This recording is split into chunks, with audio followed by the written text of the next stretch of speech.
Hello, fellow thinkers.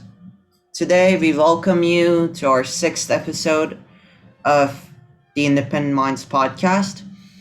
Today, we will discuss ethics, but since it's such a huge topic, we plan to break it down and make more episodes on ethics later on. Today, we will just introduce what ethics is and the major schools of thought inside the philosophy of ethics. So today I welcome again Brandon. Yeah, how are you doing? I'm doing fine. How about you? I'm doing well. That's great. Great. So, as usual, would you like to define what ethics are? Yeah. So ethics is also known as moral philosophy, and ethics studies what constitutes good or bad actions, right or wrong values, and what good and evil actually are. The Mm-hmm. main branches of ethics make up normative ethics, meta-ethics, and Yes. applied ethics. So meta-ethics meta ethics basically goes over the theoretical meaning and reference of moral statements, and it tries to determine whether or not you can figure out the truth of them.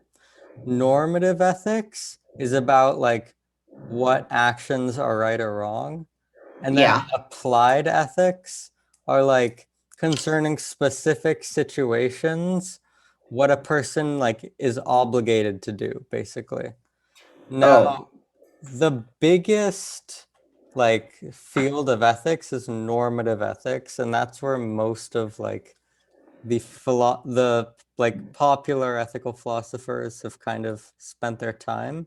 why do you think that is? I think it's because it's kind of one of the most interesting parts, maybe. So they had a Yeah. ton of motivation.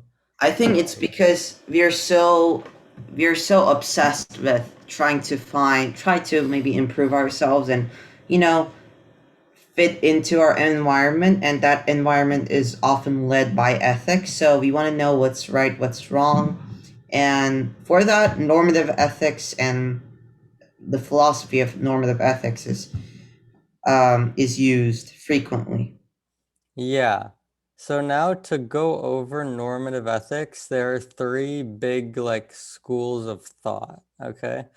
The first one is virtue ethics.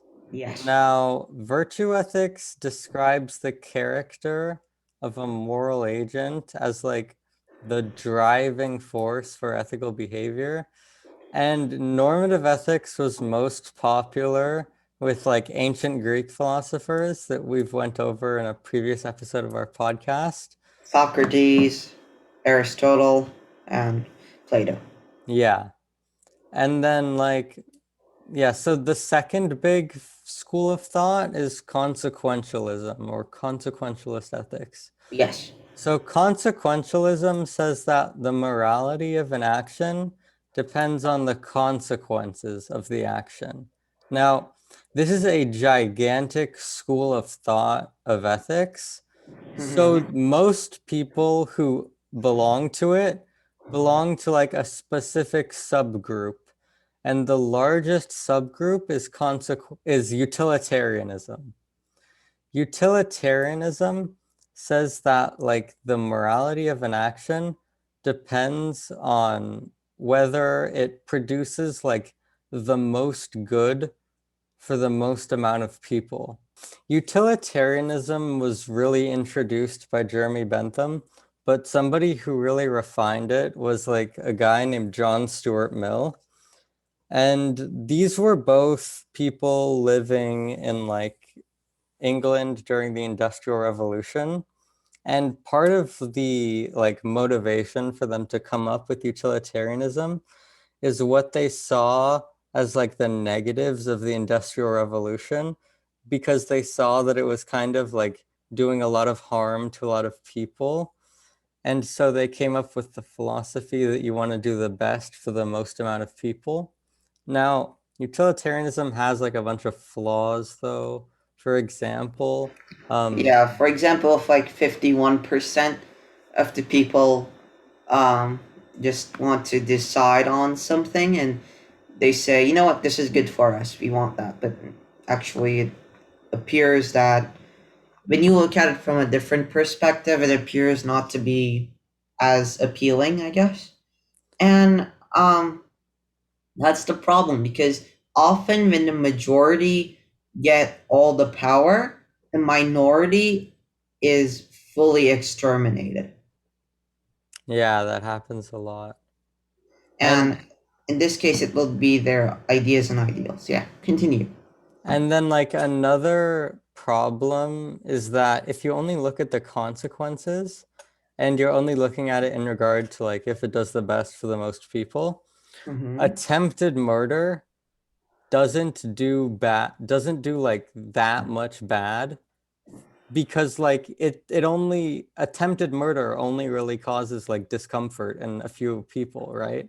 And then it's really absurd to hold that attempted murder isn't like a bad thing. So that's like another way it kind of like experiences some hiccups. And that kind of wraps up consequentialism. And now we can go on to the third big school of Let's normative go. ethics, which is deontology or deontological ethics. Yes. So, would Now, you mind what it comes from the root word Dion? Do you know what that is? no, what does it mean? Dion means obligation and duty. That's a really good way of like thinking about deontology and deontological ethics, right? Yeah, exactly. You need to look at the root words a bit more in order to understand it. I mean, it's really common practice. Uh, that's why many of the philosophical ideas and ideals are written in Latin instead of well English because we can trace the root word. So anyway, do you would you like to define what it is? Yeah. So deontology approaches ethics by saying that the good or the bad of an action depends on like the intention of the person who's doing it with respect to some set of rules. Now, this is probably like among people who don't like study philosophy, maybe this is Sure. probably what they kind of think of when they think of ethics because, it has a set of rules. It's very like straightforward. It Yeah, can it's get written out. complicated, but like Everything is there. yeah, exactly. And You don't then have to think about it, and that's the good part. yeah, like most societies are very influenced by deontology, because pretty much all societies like make it illegal to make attempted murder a crime, right? So that shows that they really care about the intention of what a person is doing, you know? So really quickly, I'd like to talk about the idea of a thought crime. I recently read 1984, and in there was there's a crime called thought crime, and also the idea that it's also used in many texts after that. But what it fundamentally is that it's the idea that if you attempt something or think about it, you're actually guilty of the crime. Well, what do you think of that, Brandon? Do you think that is a logical thing to do? Should we censor people because of what they think and what they might do, so their potential instead of their actual crimes? In the end, No. you may get more benefits from it, but what happens? They're essentially just putting people in jail because of what they're attempting or what they're thinking about of doing. Well, like basically, I know that in 1984 they put people in jail for like reasons that I don't think they should be in jail, right? Like it's a very oppressive government, I would say.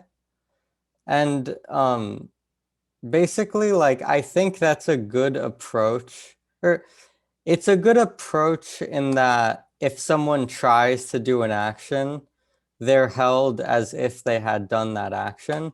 But it's not a good approach in that Not if, only that, but I must also add that they're not trying to censor only what you might be capable of doing or what you're thinking of doing, but they're also basically a thought crime is anything that goes against the beliefs of the state that you might think of.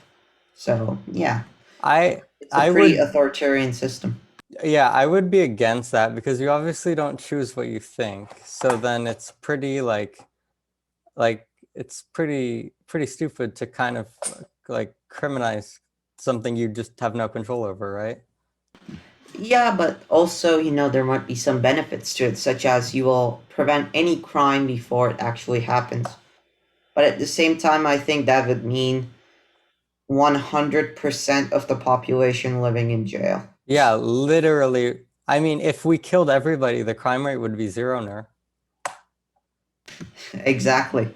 Yeah, but yeah, so basically, like deontology, you might have gathered it from that example, but basically, it's mostly about like it's all about the intention of an action. And deontology has obviously resulted in the criminalization of like attempted murder and things like that across the world. It's a very like commonly held view, you know. And some big deontological like thinkers, the big one is actually Immanuel Kant. He was a German guy from like he you might have studied him in history class maybe. Yeah, Kant. Yeah, definitely. But like his ideas have proven to like be, I mean, he's very popular. He's read like all across the world. Like many like philosophers have been influenced by him, and his like Kantian deontology, like it has some. He brings in, I think, the elements of like natural behavior, and he kind of contrasts and compares it with, well, other behavior, like what you're supposed to be doing. Yeah. So, for example, let's give it an example. You know, we would like, for example, if what's a so one really good example is to, for example, if you're hot, we don't want to wear anything, and perhaps we want to maybe like run naked across the street. Wait, no, hold on. What time is this? 1740. Okay. Now just keep saying like your example. Say like, now for an example. Now, for an example, what we have is human behavior that is basically against what social society teaches us. So as an example, let's say we have like people defecating on the river, okay, on the riverbed. The society basically automatically eliminates all those people who are doing this taboo thing of defecating on the riverbed. And what they're doing is, by doing that, they're actually helping the people by, not spreading disease. So what Kant argues is that we're we've created the society in which we now have to we now have to obey by the laws of the society that we have created, instead of our own natural, I guess, thoughts and our own natural way of living. Yeah. And what's really important about that is like to kind of connect to this example to the other example. In that example, like the reason why they would lock up anybody who like even thought or like did something was because like, oh, we can prevent crime by that way. but the way Kant argued it was like, oh, it's actually it's a crime in itself. That's why you were so right with that example. It's not preventing crime, it's a crime in itself to like do Exactly, that exactly. stuff. Now, obviously, Kant doesn't think like thinking about something is a crime, but he means like the attempting, right? Yeah. Yeah. So I mean, it's so in a way, what he's trying to teach us is that we should be shaped by the environment around us to fit the needs of our society, Yeah. and that's basically what it is. Instead of following and basically leaving the leaving the world of world of civilized society and following this like own nihilistic, I guess, primitive way of living is wrong. That's what he's trying to teach us. Yeah, he placed a big emphasis on like reason and rationality. Exactly, exactly. And that was like, so we don't have 2 hours to explain every single detail of Kant's philosophy, but that was like a big like thing that he used to talk about morality, basically. Yeah. I I mean, agree. I agree. I mean, and you brought up a good point there with reason. Reason is one of the reason in the end, reason is the essential pillar of all philosophy. Wouldn't you agree? yeah, definitely. In the end, it's not reason is not simply about well, um, you know, Kant or deontology, but it connects to every single philosophical thought, every single philosophical belief. And well, there is also, as we talked before, normative ethics.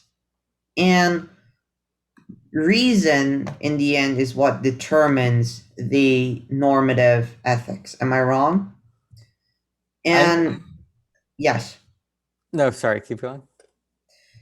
in this case, philosophers have often used normative ethics, and not just philosophers, but religious people too.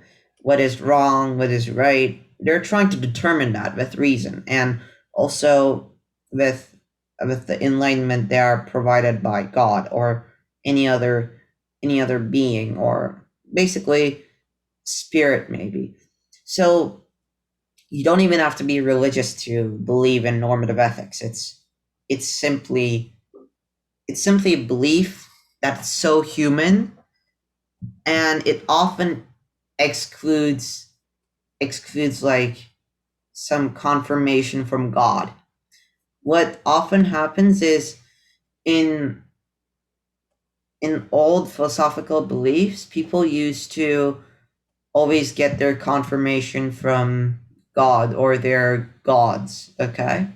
Now now with and normative ethics is not an exception to this, but normative ethics, meta ethics, applied ethics, so on and so forth, they basically provide the ground for humans to develop their own reason and not have to get confirmation from a well higher figure, if you will. I think that's a really great way of like summing it up. Yeah. So in the end, it's all about righteousness. No, it's about what's right, what's wrong, and I think that's what we should take away from this whole podcast episode. In the end, in the end, our actions are determined by us most of all, and you may believe in the idea that God rules this fatalistic world, but in this case, it's also done by us most of the time. There are some things determined by us, while others not determined by us. And this again goes back to the idea of free will, determinism, indeterminism, and so on and so forth. That's yeah. And other than that, do you have anything to add? No, I think we like covered this topic pretty well. So thank you all for watching again, but remember that last week we couldn't post a podcast episode.